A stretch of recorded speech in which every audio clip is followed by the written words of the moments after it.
읽읍시다. 자라가는 신앙. 자라가는 신앙. 자, 우리 자녀들을 이렇게 낳아놓고 지켜보는 부모의 기쁨은, 얘가 드디어 걸었어, 기었어, 뒤집었어. 아이의 자라는 모습을 보면서 나누는 기쁨이죠. 어제 저기 부천 예심교회 우리 전국 훈련이 있어서 거기 다녀왔는데, 오가면서 우리 목사님들 이제 연세에 있으신 목사님들 전부 다 손주들이 있어가지고 손주 자랑을 어찌 하는지 그러면서 너무 이쁘다 이런 거야. 아장아장 청정거렸던 것들이 막 커가지고 막 아버지 하고 이런 모습들이 너무 이쁘다고. 근데 그 가운데 여러분 자라는 시간은 흘러가는데, 세월은 흘러가는데 애들이 만약에 자라지도 않고 말도 제대로 못하고 그런다고 못 하겠어요. 그게 마음의 근심거리, 기도거리가 아니겠어요? 이 땅의 자녀들도 그러할진데 하나님의 백성, 하나님의 자녀들인 우리를 바라보는 하나님의 모습은 어찌할까? 똑같다는 얘기죠. 여러분, 계속해서 아시아 7교회에 대한 이야기를 하고 있는데요, 그 가운데 오늘 네 번째 두아디라 교회에 대한 모습. 두아디라 교회에 대한 모습. 두아디라 교회는 버가모 교회로부터 동남쪽으로 약 64km 정도 떨어져 있는 자그마한 도시였어요. 자그마한 도시. 근데 이 자그마한 도시에 그야말로 제우스 신의 아들이 아폴로거든요. 이 아폴로를 신으로 섬기는 그런 도시였어요. 그러니까 이 당시에는 로마가 전 세계를 이렇게 다스리던 그런 로마 제국의 시대였기 때문에 로마가 우상 숭배했던 그 우상 모습들이 전 세계에 이렇게 펴져 나갔던 것이죠. 그래서 우리가 잘 아는 그리스 로마 신화라는 이야기 많이 하잖아요. 그리스 신화, 로마 신화. 그래서 제우스 태양신 제우스 신을 섬기는 그 아들이 아폴로인데, 아폴로 신을 섬기는 신전도 있고 그런 어떤 도시였어요. 그러니까 당시에 그 로마 제국의 핍박이 얼마나 심했던지 한마디로 말하면 그런 거죠. 너희 장사하려면 우리 이 모임 가운데 들어와야 돼. 그들 상업조직 길드라는 상업조직인데요, 이 길드에 들어오려고 그러면 들어와서 너희들이 해야 될 것이 있어. 그 상업조직이 들어오면 기본적으로 우상숭배가 이루어져야 되거든요. 그러니까 그 가운데는 나는 우상숭배 싫어, 믿음으로 살래. 그러면 한마디로 말하면, 왜 오늘날에도 뭐 카르텔이란 말 많이 하지 않습니까? 그래서 영업조직, 야, 저 사람 우리 영업망에 끼워주지 마, 막 이러면서 왕따를 시켜버리면 정말 영업하기가 힘들잖아요. 여러분, 요즘 뭐 택배 사업도 마찬가지 아니겠어요? 택배 사업 하다가 우리 뭐 얼마 전에도 그런 뉴스 나오잖아요. 택배라는 것은 개인 사업자거든요. 그러니까 개인 사업자들인데, 이 개인 사업자인데 물품을 더 주든가 아니면 물품을 덜 주든가 아니면 굉장히 험난한 코스를 주든가 이런 방식으로 이렇게 왕따를 시키는 경우가 있거든요. 그러니까 이것을 면피하기 위해서는 그들과 적당하게 타협을 해야 되고 그들의 말을 들어줘야 되고 이런 게 있거든요.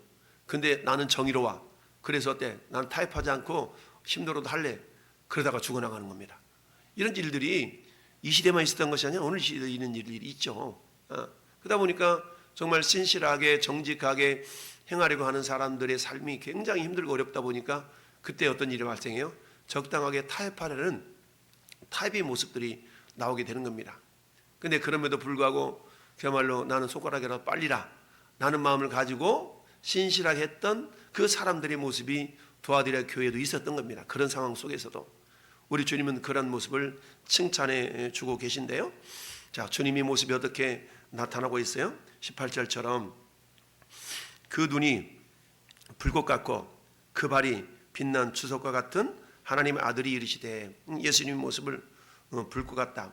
우리가 흔히 그러잖아요. 불꽃 같던 눈동자로 우리를 지키시고, 눈이 부리부리하다 그러잖아요. 왜? 부리부리해. 야, 여러분, 우리가 개가 새끼를 막 낳아가지고 아주 눈도 안 떠가지고 막 아장아장 젖을 빨면서 이래봐요. 그러면 그 어미 개 옆으로 살짝만 지나가려고도 막 이빨을 확 틀어냅니다. 어미 개는 자기 새끼를 혹시라도 어떻게 할까 봐서 막 그렇게 막 대면서 으르렁 거리는 것은 뭐예요?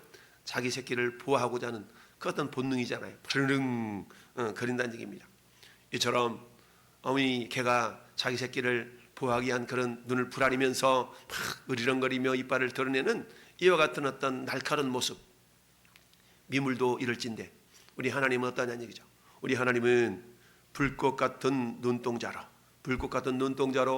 당신의 자녀들을 지켜보시고 보호하시고 인도하신다라는 것을 보여주고 있습니다. 그의 발은 빛난 주석과 같다. 여러분, 빛난 주석, 오늘날로 말하면 뭐겠어요? 그 말로 순금처럼 깨끗하게 빛이 나는 그런 어떤, 빛난다는 말은 정결하며 고귀하며 이런 걸 나타내주고 있죠. 그 주님이 말씀하시기를 내가 네 사업과 사랑과 믿음과 섬김과 인내를 안다. 우리 주님은 어때요? 경험적으로 아는 게 아니죠.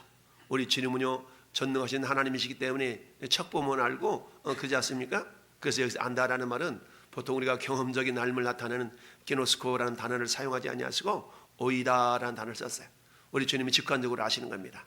이처럼 우리 주님은 그들의 행위를 아는 것뿐만 아니라 그의 마음의 중심까지도 아신다라는 얘기죠. 여러분, 주님 어떻게 아십니까? 23절의 말씀처럼 나는 사람의 뜻과 마음을 살피는 자인 줄 알지라. 네가 알았으면 좋겠다. 나라는 존재가 어떤 존재인 네가 알아라 라고 주님이 말씀하고 있죠. 나는 각 사람 행위대로 갚아주는 사람이야, 갚아주는 존재야 라고 주님이 말씀하고 있습니다. 그러면서 도하들의 교회 성도들을 칭찬하시는데 칭찬의 내용이 뭡니까? 내가 네 사업을 알아. 사업을 안다는 얘기는 뭐겠습니까? 네 삶을 안다는 얘기죠. 삶을 알아. 그야말로 길드 조직에 가입되어서 적당하게 타협하고 이런 삶을 사는 자들이 아니라 타협하지 아니하려고 그 길드 조합에 가입하지 않고 꾸역꾸역 해나가는 그런 모습을 안다는 얘기죠. 그러면서 어때요? 네 가지를 칭찬하고 있는데, 첫째, 내 사랑과 그런 가운데서 사랑이 풍성했다는 얘기입니다. 사랑을 알아. 사랑은 자기 유익을 구하지 아니하고, 그렇죠? 내 유익을 구하는 것이 아니라 정말로 성도들 간에 어떻게 해서든지 저 성도가 잘 살았으면 좋겠고 저 성도가 잘 됐으면 좋겠고 이런 사랑의 마음이 있었던 겁니다. 그 다음에 또 뭐요? 믿음과 적당한 타협함으로 말미암아 편안하게 살 수도 있는데 그렇지 아니하고 우리를 위해서, 나를 위하여서 우리 교회를 내어 죽으신 예수 그리스도 보혈의 은혜가, 보혈의 능력이 결코 헛되지 않도록 하기 위해서 믿음을 지켰다는 얘기죠. 여러분, 마치 버가모 교회 13절 하반절에 뭐라고 말씀하고 있습니까? 사탄이 사는 곳에서 죽음을 당할 때도 나를 믿는 믿음을 저버리지 아니하였도다. 순교의 현장 가운데서 너 이렇게 자기 안 하면 너도 죽어? 그럼에도 불구하고 어때요? 타협하지 않고 믿음을 지켰다라고 버가모 교회 성도들도 주님이 칭찬한 적이 있죠. 그러한 것처럼 지금 두아드리아 교회 성도들 가운데서도 여전히 사랑과 그 믿음을 지킨 사람이 있었다. 또 뭐요? 섬김과, 그렇죠? 섬김의 모습이 있었어요. 살아가기에 팍팍하다 보면 섬길 기회가 그닥 많지가 않잖아요. 왜? 내 먹고 살기도 힘든데 어떻게 섬길 여유가 있겠어요? 근데 그럼에도 불구하고 어때요? 그들은 섬김의 모습이 있었다는 얘기죠. 왜 그럴까요? 사랑이 있기 때문에, 믿음이 있었기 때문에 사랑과 믿음과 섬김, 그리고 어때요? 인내를 아노니. 여러분, 인내라는 것은 소망이 없으면 인내할 수 없잖아요. 마침내 주님 앞에서는 그날 있을 거야. 언젠가 주님이 갚아주실 거야. 언젠가 주님이 알아주실 거야. 나는 그런 믿음의 기대가 있지 않는다면 어떻게 인내할 수가 있겠습니까? 그러나 어때요? 더 좋은 본향이 있음을 알았기 때문에 저같이 오래 참아 인내죠. 여러분, 인내는 성령의 능력이지 내 힘이 아니잖아요. 그래서 인내를 아노니. 그런데 중요한 것은 이들이 가지고 있었던 사랑과 믿음과 섬김과 인내가 처음보다 더욱더 많아졌다는 얘기입니다. 더욱더 풍성해졌다는 얘기입니다. 우리 속담에 첫끝발 개끝발이란 말 있지 않습니까? 용두삼이라는 말 있지 않습니까? 용머리 시작했다가 뱀꼬리로 끝나버린다. 흐지부지라는 말도 있지 않습니까? 이처럼 처음 가졌던 행동, 처음 가졌던 생각, 이런 생각과 행동들이 그것까지 초지일관 조금씩 자라가야 될 터인데 그렇지 않는 모습을 봅니다. 2024년이 어느덧 저물어가고 있어요. 우리의 신앙의 모습은 어떠한가? 우리가 돌아볼 수 있어야 됩니다. 제가 가끔 여쭙는 것처럼 과연 우리의 신앙은 연초에 마음먹었던 것 같이 연말에도 그와 같이 뜨거운가? 그와 같이 열정적인가? 더욱더 내가 잘하고 있는가? 내 믿음이 야 그래 연초보다 좀 더 잘한 것 같아 라고 스스로가 평가할 수 있는가? 이렇게 우리가 여쭙는다 그러면 많은 경우 그렇지 않다라고 말할 수가 있어요. 왜 그럴까요? 우리 힘만으로는 행할 수가 없거든요. 그래서 주님이 뭐라고 해요? 오직 성령으로 충만함을 받으라. 내 힘으로 할 수 없기에 오직 성령의 능력으로만 가능하기에 주님 우리에게 오직 성령으로 충만함을 받으라 라고 말씀하고 있죠. 사랑과 믿음과 섬김과 인내가 처음 행위보다 나중 행위가 처음 것보다 많도다. 오늘 말씀의 제목 자라가는 신앙. 여러분 뭔가 정체되어 있다는 얘기는 문제 아니겠어요? 우리 신앙도 마찬가지. 정체되어 있으면 여러분 물도 고인물은 썩게 되어 있어요. 정체되어 있으면 안 돼. 흘러가야 돼. 이런 것처럼 우리의 신앙도 정체되어 있으면 썩게 되어 있어. 썩는다는 것은 내부에 문제가 있다는 얘기죠. 교회 공동체의 신앙도 마찬가지. 성숙하고 성장할 기회가 되는데 그런데 어때요? 문제가 발생한다는 얘기는 내가 자라지 않고 있다, 성숙하지 않고 있다, 성장해 가지 않고 있다. 여러분 성장하지 않고 성숙하지 않은 사람 특징은 내부에서 문제를 찾으려고 그래. 교회 공동체 속에서 뭔가 불평과 불망을 떠뜨리는 사람들은 그들의 신앙이 자라지 않고 있다는 하나의 반증입니다. 여러분 어떻게든지 시간 나면 모이면 기도하고 흩어지면 전도하고 이런 마음으로 가득 차보세요. 어떻게 내부적인 문제에 관심 갖고 막 들춰내고 이러겠어요? 그렇지 않습니다. 어떻게든 한 영혼이라도 더 구원해내려고 이런 어떤 마음들이 있는 것이지. 두 아들의 교회를 향한 주님의 칭찬이 사랑과 믿음과 섬김과 인내가 네가 처음 행위보다 나중에 더 크다라고 칭찬했던 것처럼 여러분 2024년을 마무리하는 가운데 연초보다 연말이 우리 주님 보실 때 그래 네 믿음이 더 나았구나 라고 칭찬이 있기를 바랍니다. 아니 하나님 이제까지 못했다 할지라도 지금부터라도 늦지 않았다 라고 우리가 늦었다고 생각할 때가 가장 빠르다라는 그런 우리의 속담이 있는 것처럼 그럼에도 불구하고 우리 주님은 어때? 그런 데 있잖아. 너 잘한 부분은 잘한 것인데 너 책망받을 게 있다. 여러분 주님의 책망은 회개의 기회예요. 회개라는 것은 또 다른 축복을 받을 그런 기회인 줄 믿습니다. 그러나 내게 책망할 일이 있노니 자칭 선지자라 하는 여자 이세벨을 내가 용납함이니 그가 내 종들을 가르쳐서 꾀어 행음하게 하고 우상의 제물을 먹게 하는도다. 여러분 길드라는 상업조직에 포함되지 않고 꾸역꾸역 믿음을 지키는 그런 성도들도 있었던 반면 또 한편으로는 그러나 뭐가 돼? 그러니까 이렇게 적당히 하면서 돼. 적당히 하면 되지 뭘 꼭 그렇게까지 해야 돼? 그렇게 얘기하는 사람 있잖아요. 꼭 그렇게까지 해야 돼? 라고 말하는 사람도 있어요. 꼭 그렇게까지 해야 돼? 그 말은 무슨 말이에요? 그렇게까지 않고 적당히 하자는 얘기죠. 여러분 그러다 보면 어떤 현상이 발생합니까? 마귀는요 우리에게 10걸음 한꺼번에 10걸음 달려오잖아요. 마귀는 우리에게 한 걸음만 양보하라고 얘기합니다. 마귀는 우리에게 한 번만이라고 말합니다. 그러나 여러분 한 번이 두 번 되고 두 번이 세 번 되고 그리고 마침내 모든 것을 빼앗기고 마는 날이 반드시 우리에게 임한다라는 사실을 알아야 됩니다. 여러분 이세벨이 누굽니까?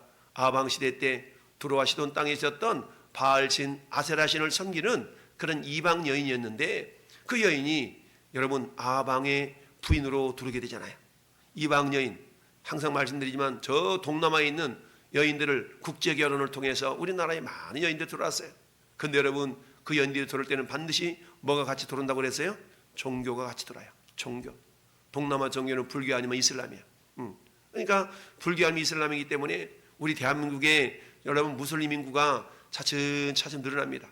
여러분 무슬림은 어떻습니까? 겉으로 볼 때는 평화를 사랑하고 사랑을 나타내고 이랬지만 그들은 마치 발톱을 이렇게 감추인 그런 고양이처럼 그런 짐승들처럼 그러고 있다가 자기들이 세력이 2% 3% 늘어나잖아요.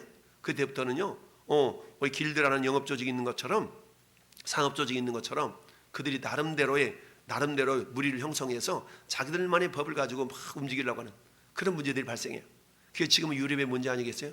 독일, 영국, 프랑스 그 나라들 이미 우리는 기독교 국가라고 말할 수가 없어요. 이미 그들은 무슬림에 의해서 장악당했고 얼마나 많은 사회적 문제를 야기하고 있습니까? 마찬가지로 그렇습니다. 이세벨이라는 여자가 여러분 저 아방 시대 때 북쪽 이스라엘 아방과 결혼해서 온 나라에 우상을 섬기는 나라로 바뀌어버렸잖아요. 여러분 이스라엘만 망한 게 아니고 어떻습니까? 남쪽 여호사밧에게도 여러분 여호사밧에게 어때요? 그 이세벨의 딸내미가 결혼을 하잖아요. 사돈관계를 맺었어. 사돈관계. 예. 이런 일들이었대요. 서서히 물들어온다는 얘기입니다. 이 모습을 주님 말씀하고 있어요. 그래서 뭐라고? 이세벨 내 종들을 가르쳐 꾀어 행음하게 하고 우상의 제물을 먹게 하는도다. 그래서 어때? 주님이 회개할 기회를 주셨어. 또 내가 그에게 회개할 기회를 주었으되 자기 음행을 회개하고자 하지 아니하는도다. 여러분, 책망이라는 것은 복받을 기회잖아요. 우리는 어때요? 그런데 그걸 다 그랬단 말이야? 나를 깠단 말이야? 막 이러면서 어때요? 마음이 꽁해가지고 삐져가지고 막 이런 경우 있잖아요. 여러분, 뭔가 나에게 잘못된 거 지적되어지고 이런다는 얘기는요, 한마디로 말하면 회개할 기회를 주고 복받을 기회를 주는 거거든요. 근데 마귀 사탄 어때요? 교묘하게 우리 마음을 상하게 해가지고 너를 미워서 그러는 거야 막 이러면서 그렇게 하는 것이죠. 우리 주님이 이 두아델 교회 우상을 섬기고 행음하게 하는 이런 어떤 거짓 선지자 이세벨의 가르침에 대해서 너희도 그들 따라가면 안 돼, 잘못된 거야 라고 회개할 기회를 주셨음에도 불구하고 그들이 회개하고자 아니했다라는 얘기입니다. 그럴 땐 주님 뭐라고 말씀하세요? 볼지어다 내가 그를 침상에 던질 터이요 또 그와 더불어 간음하는 자들도 만일 그의 행위를 회개하지 아니하면 큰 환난 가운데 던지고 또 내가 사망으로 그의 자녀들을 죽이리라. 자녀들까지도 우리 주님이 마치 주님이 그렇잖아요. 나를 사랑하고 내 계명을 지키는 자들에게는 천대까지 복을 주시지만 그러나 내 말을 순종하지 않고 거역하고 있는 자들에게는 3, 4대까지 이르게 한다. 여러분, 3, 4대까지 이른다는 얘기는 뭐예요? 완전 망한다는 얘기 아니겠어요? 하나님의 은혜는 영원할 수 있지만 그러나 불순종하고 우상숭배 죄악이라는 것은 결국 하나님이 결코 오래가지 않도록 하신다. 하나님 간섭하자면 마귀가 달려들기 때문에 망할 수밖에 없다는 얘기죠. 오늘 하루 두아들의 교회를 향하신 주님의 메시지, 그래 너 참 잘했다, 너 이런 행위가 처음 행위보다 더 크도다, 더 많도다 라고 칭찬했어요. 이 시간 함께 예배하는 저와 여러분도 마찬가지 주님의 칭찬이 우리의 사랑과 믿음과 섬김과 인내가 더욱더 풍성해지기를 바라고요. 2024년 연초에 가졌던 이런 모습이 내가 부족했다면 이제 하나님 얼마 남지 않은 연말까지라도 더욱더 풍성해졌으면 좋겠고, 아니 올해가 아니라 할지라도 다가온 2025년도에는 주님 두아델의 교회에 칭찬받았던 이 모습처럼 우리들에게도 2025년 한 해 동안에 2024년보다 더 나은 믿음의 모습으로 주님께 칭찬과 영광과 존귀를 받는 그런 믿음의 공동체가 되기를 원합니다 라고 우리가 우리 자신을 돌아보고 절제하게 말씀과 기도와 성령의 능력으로 무장해서 주님을 기쁘시게 할 수 있는 하나님의 사람들 될 수 있기를 예수님의 이름으로 축원합니다. 아멘.